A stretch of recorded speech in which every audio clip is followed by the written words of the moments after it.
Okay, welcome. This is PLP Pathways webinar number 9, our last webinar of the 2015-2016 school year. My name is Don Taylor. I teach at Main Street Middle School in Montpelier. I'm also a partner in the PLP Pathways project.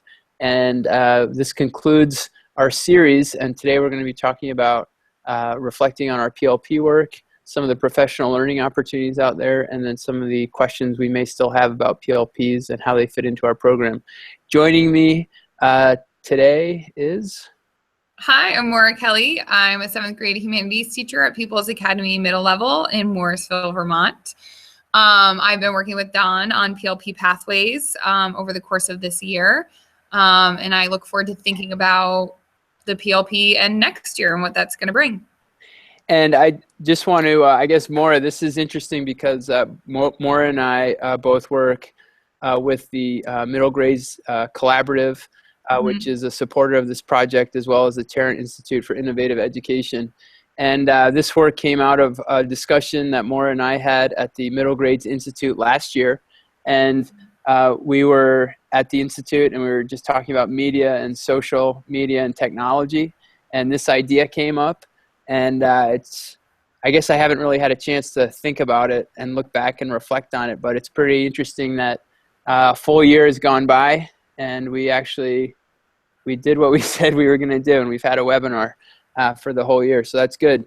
And I appreciate your help with that. And I think it's another example of how meeting with professionals on a regular basis is incredibly valuable, and also finding good professional learning opportunities, I think, is critical to the continued growth of teachers and educators. And speaking about professional learning opportunities, I just want to remind people that I'm actually partnering with Kevin Hunt, who is a frequent contributor to PLP Pathways, to give a one-day workshop on PLPs and e-portfolios. That's going to be happening at Williston Central School on June 20th from 8 o'clock or 9 o'clock to 3. That's going to be free for all NEA members. And that's just one of several learning opportunities that are available to folks across the course of the summer. The other one, obviously, is the Middle Grades Institute, which is happening at Castleton University from June 27th to July 1st. It's a great opportunity to learn what's going on with middle level education. And we encourage you to be researching all the great learning opportunities out there this summer. Speaking of that, Maura attended a design workshop yesterday, and Maura, could you fill us in on what that was like and outcomes, etc.?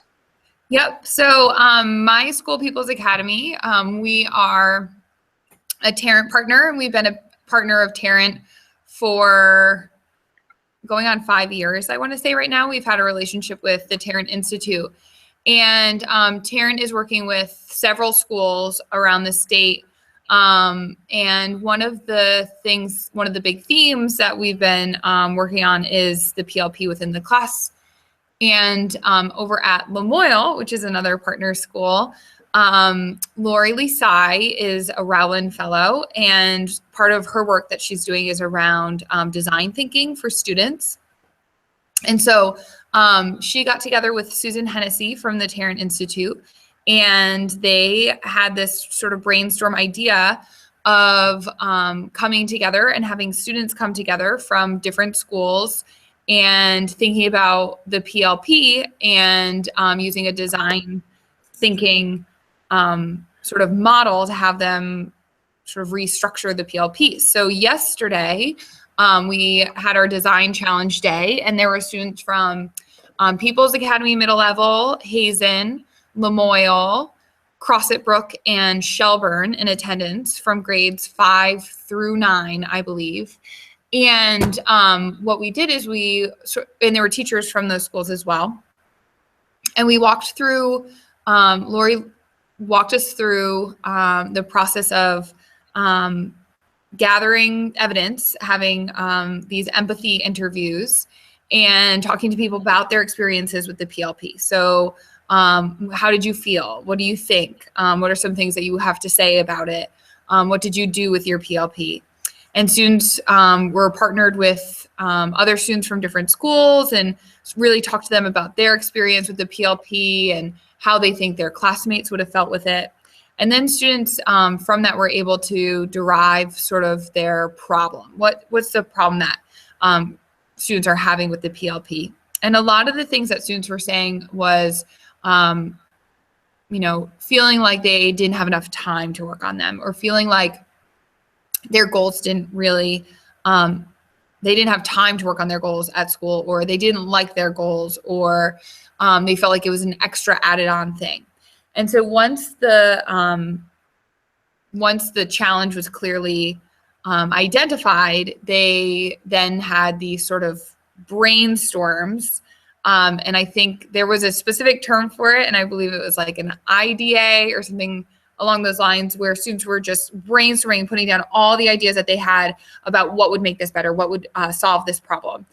Because these students are going to be getting back together actually at the Middle Grades Collaborative this year, this collection of students. And they were coming up with ideas like, we need more frequent time to work on our PLPs. We shouldn't just have them be a Google site. They should live other places. They should be more like projects and less like goals. And so students were coming up with these huge brainstorms of what their solutions would be. If they could do anything, what would they do to make the PLP process better for all students? And and as part of that day, they learned about Act 77 and what the legislation said. They were able to see examples of other students' PLPs. They were able to really think through sort of the challenges and the parts that maybe aren't working that well. And I think as teachers, we can identify what those parts were, but it was really empowering to the kids to be able to say, like, these are what the things that we want. These are the things that we think would make it better for all kids. Because I think, they are personal learning plans, and we want the students to be drivers. And so to give them that flexibility, I think was really wonderful. Okay. So I have a bunch of questions that I just wrote down. And so my number one question is, where are the findings of this day? Where are those going to go, or where are they going to live, so that other educators, are they going to be written up, or how's that going to work? So it's my understanding, I know Audrey from Tarrant was there, and we were doing a lot of filming and taking photos. I know the teachers that were there were taking lots of photos of the work that students were doing. It's my understanding that Tarrant is going to be sharing out some of this work that's happening, and sharing out some of the findings, and working with students and sort of tracking their progress and the things that they're thinking. And so that's where I think it will live. Could you summarize, well, first of all, I guess, why at the beginning, you said that why PLPs need to be restructured. Mm-hmm. And I'm wondering if you can tell me what was some of the consensus around why PLPs might need to be restructured? Like globally? Yeah, what were so people were coming together because they felt that PLPs needed to be restructured, and what started that conversation, or why did people feel that way? Where was that coming from, I guess? So I guess maybe restructured wasn't the best word, but maybe like revamped. Like, how do we get this? And I think some of the key components were students' engagement levels when working on the PLPs. Another one of the challenges that I think I was hearing was having the PLP living in teacher advisory, that model wasn't working for a lot of teachers, feeling like it was an add-on. So was there consensus that moving the PLP into the TA, I'm hearing that the kids didn't feel that there was enough time? Yes. Okay. And I'm hearing also that teachers felt that there wasn't enough time in TA to get meaningful work done on the PLP. Mm-hmm. And I think we haven't come to any consensus building at all. It's really still in the stages of, if we could, knowing what we know and knowing what Act 77 is asking of us, what would we do different? And we're really having the students be the drivers. And so I really only know from what the students from 5th through 8th grade said from People's Academy. But those were some of the things that our students were identifying. Okay. And out of this, what would you say sort of maybe some new directions where people are, what would be some new directions that people are, when they consider revamping, where would they be going? Because many of the schools that you mentioned who are involved seem to me to be some of the most progressive, you know, in terms of adopting PLPs and adapting them to their practice. So I'm just wondering what new directions people were indicating after the findings. So one of the things, so the next step, I think, when we come together and meet at the middle grades collaborative at the Institute with the students, that's where some of that thinking is going to happen. Yep. And so I think the hope is, I know I can speak for our school, the hope is to have students do some more work this summer and come back to school and really partner with teachers and continue working together to try and some of our goals, the adult goals, which might be different than kid goals. And if that's true, then we'll probably change our thinking. But some of the things that we're hoping for is really talking with students and trying to figure out how do we get all students engaged in the goal setting process. What does the progression look like from 5th through 8th grade? And how can we have students sort of be the largest stakeholder in the PLP process? So, for example, having the older students help to facilitate it with the younger students and really trying to figure out sort of how do we build a culture at our school of being a school that really embraces the PLP. Okay. That's a very good recap, and I appreciate it. And are you taking notes by any chance? Right now? Yeah, just because, and the only reason I'm asking you that is because there's some themes, because we've talked about this before. Yeah. Where we've talked about, I think either last webinar or 2 webinars ago, we had talked about why haven't we discussed an institutionalized mentoring system within the PLPs, remember? And so especially for schools that are 5 through 8, it's a great opportunity for that citizenship and leadership and collaboration and a lot of the transferable skills. And it's just interesting to hear that coming up.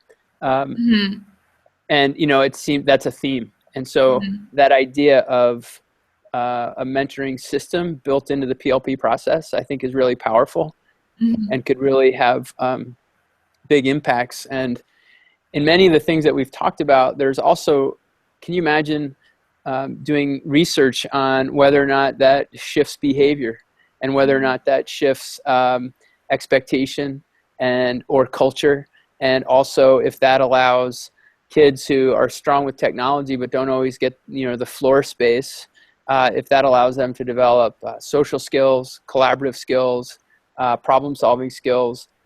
And then beyond that even is how could we be encouraging kids to collect evidence of that while it's happening.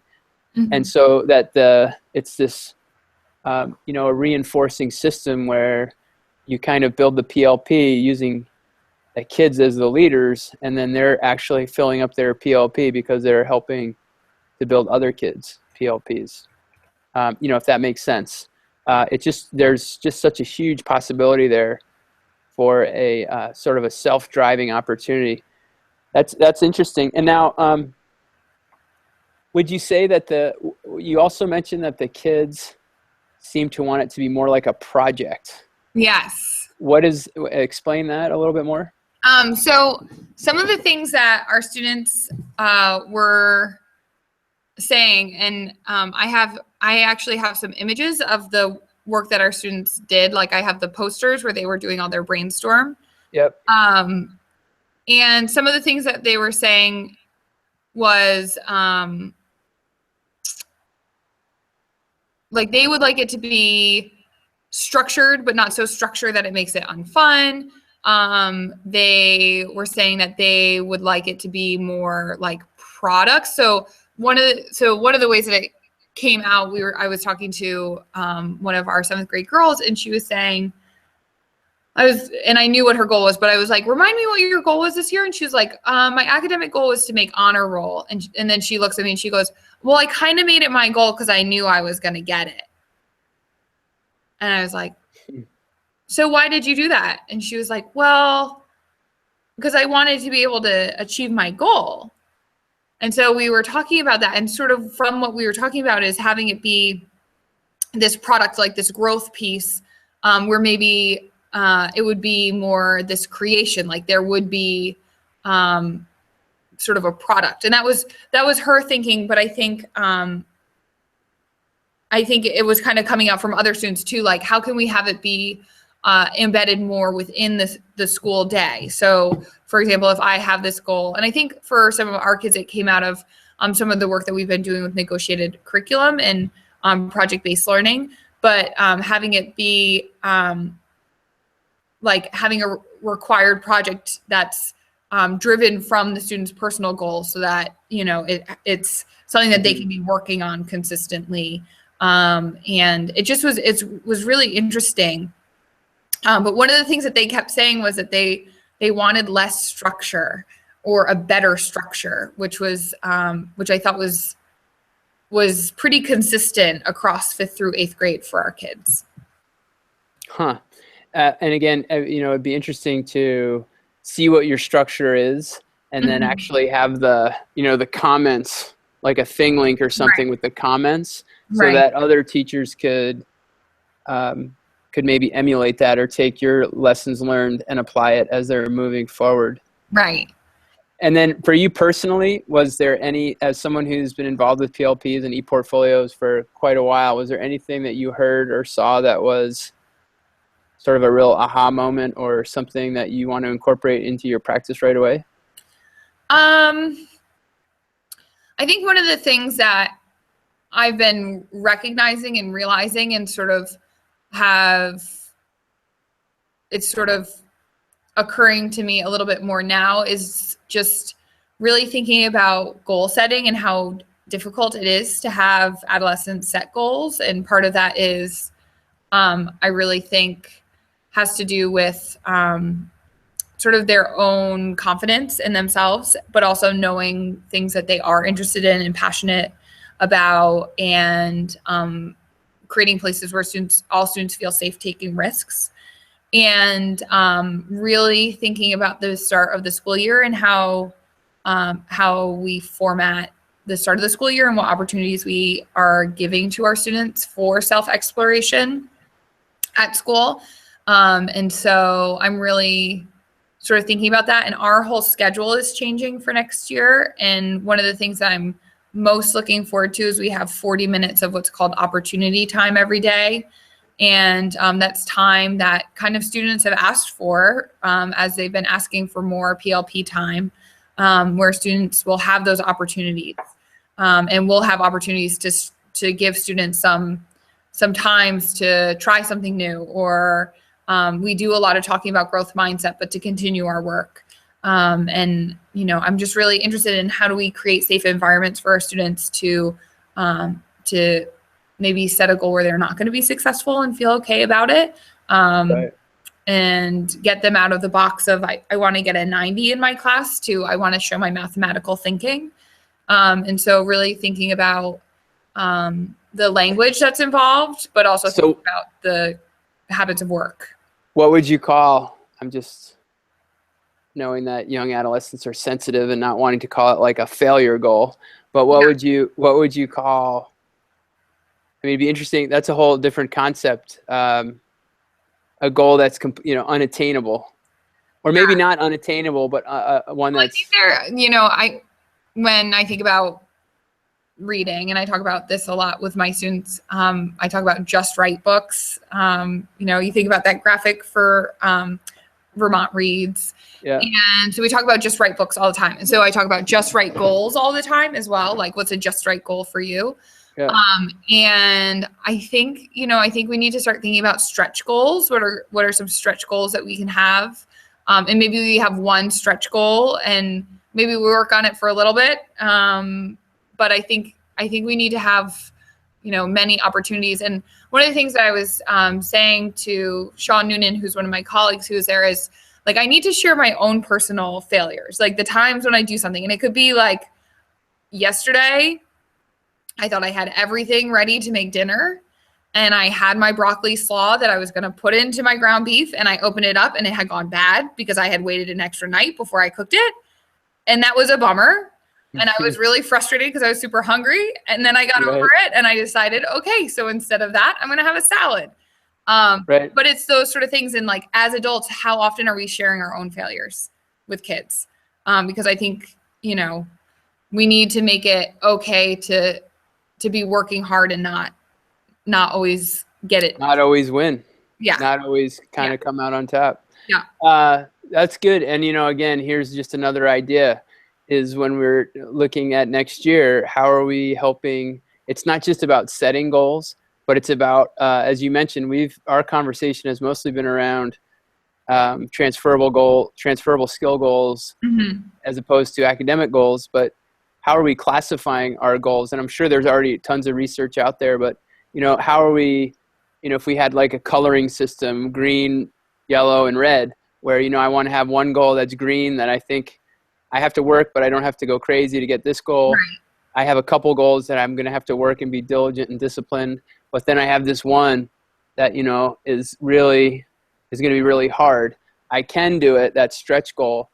And are we talking to kids about that, you know? And, and also another thing that we need to talk about too is how to let it be okay when your goal might change because conditions have changed. Right. So, you know, say you have a goal and the conditions change and, you know, there's a race this weekend, a running race, and it's supposed to be really hot. And is it okay to adjust your goal and to, you know, to say, okay, you know, in light of this change, I'm going to reset my goal and see how it goes.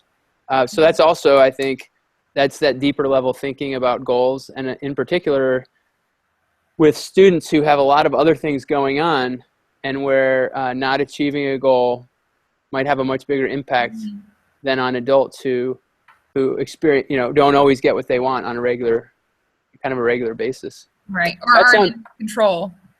Right. So that sounds like it was a good day. And I guess I had also talked to the Tarrant Institute and about maybe sharing some of those kids' experience on the PLP Pathways.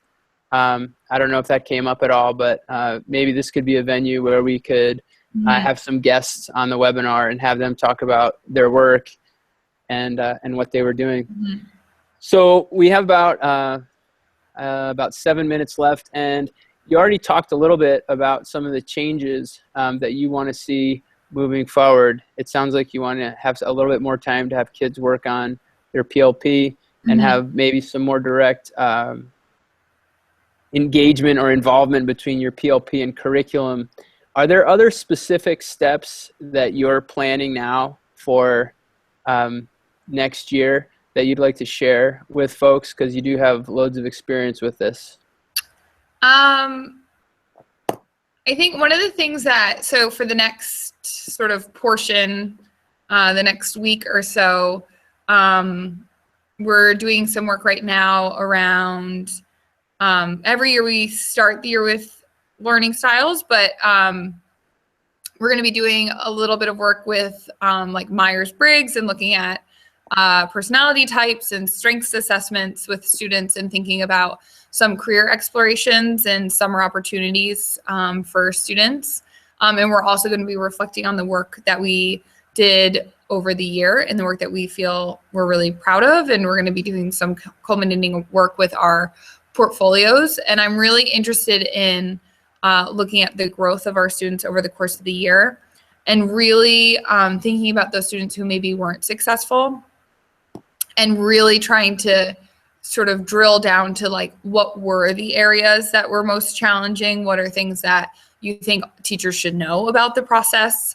And really trying to think about partnering with them for next year. And just trying to end on a strong note, but think about goal setting and motivation for next year. Right. I guess, I mean, there's been so much going on.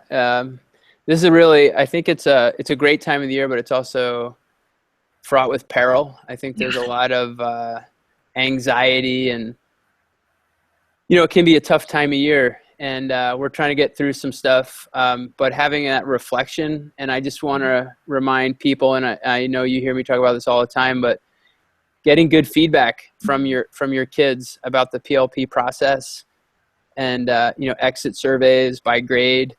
We need to do that, and we're still working. We're working pretty hard right now, trying to finish up some academic units.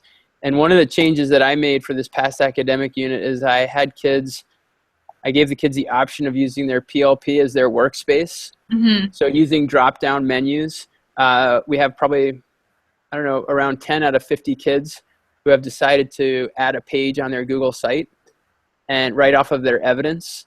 And so that becomes a place where they're actually, we call it their electronic workspace, and they're putting their self-created essential questions and their topic and all of their work right on that page. And then even today, I was just talking to a kid about using a table of contents on that project page, and then going out and looking at his transferable skill goals and using the table of contents links to directly connect to the goal document. And that's a way of sort of tagging in some respects, and so that he'll have evidence that he'll be able to link to directly. But I think you mentioned something that's very interesting. I have not done a lot of the learning style inventories, and I believe that that's something I'm going to focus on next year as part of the identity stage. As the kids come in and we go through that identity part of the personal learning framework, I'm going to really add those learning styles into the mix, so that they can get at least a picture or an idea about maybe even how they learn, at least some vocabulary about how they learn and the different ways of learning, and how they can challenge themselves across all the areas. The other thing I heard you say was in this last few weeks here doing some exploration. And I used to do a lot of college and career stuff, and then I started talking to kids, and kids aren't really thinking 6 years from now. They're thinking 6 days from now. And so I decided to really focus on camps and summer opportunities for kids. And I just want to throw in there that creating a Google map with different opportunities on it that's shared out to your kids can be a really cool way of giving them a resource, and also looking at, obviously local geography and local opportunities. And then we had kids write a little summary in each of the entries. So it can be, you can tag a couple different skills with those Google Maps. And I guess just in terms of where we are, I'm thinking about, and I've mentioned this before, but I'm thinking about building the curriculum around the PLP, and using the PLP. I've been drawing lots of diagrams about my work for next year, and I've been really thinking hard about using the PLP and the elements of identity and citizenship, sort of rights and responsibilities, and the idea of community and justice, and using that to maybe drive some of the decisions that we're making when we're building our curriculum. And that would include sustainability and this idea of personal responsibility. And I don't think it's that far away. And I think that when you are consciously making curriculum decisions based on what kids are telling you about their interests and their identity and their principles and values, I think that there's a better chance that you might actually be engaging them. And I'm doing that as I'm trying to scaffold my way to a negotiated curriculum. And whether or not that happens as a trimester or happens, I don't know if it would happen as a whole year, but maybe if it happened gradually over the course of a school year, so that the last unit every year or the last trimester every year could be a negotiated curriculum. That's sort of where I'm trying to go with this. So we'll see. But, it's a lot of reflection. I need to take some time and just talk to other people and hear what they're doing. And you really, the most important thing, right, is to talk to kids. Yeah. The kids will tell you exactly what's happening. So that's pretty much our time for today. Did you have anything else you wanted to add or just talk about? No, just starting to think about next year and just talking about it. It is May 26th, but I'm already starting to get excited about the possibilities of next year and, you know, Right. feeling a little more energized. So thank you. I haven't had, typically, you know, you get that when the lilacs come out and you get a kind of a whiff of summer and you start to realize that it's almost here. And I've been trying to hold off as much as possible because it doesn't seem, you know, there's so much to do and you're like, I don't even look at the calendar anymore. I'm just trying to like, just make it through. But I do want to remind folks about continuing their professional learning over the course of the summer, just to make sure that you do come back energized. Take some time off, get some rest, and I want to thank more of you for participating in this experiment. You've been great, and we do have dates for next year, and we'll be sharing those online. And so thank you, Maura, very much. I appreciate it. I will see you at the Middle Grades Institute, if not before. And I hope you have a great month of June leading up to that. You too. Thanks so much. All right. Bye now. Take care, Maura. Thank you.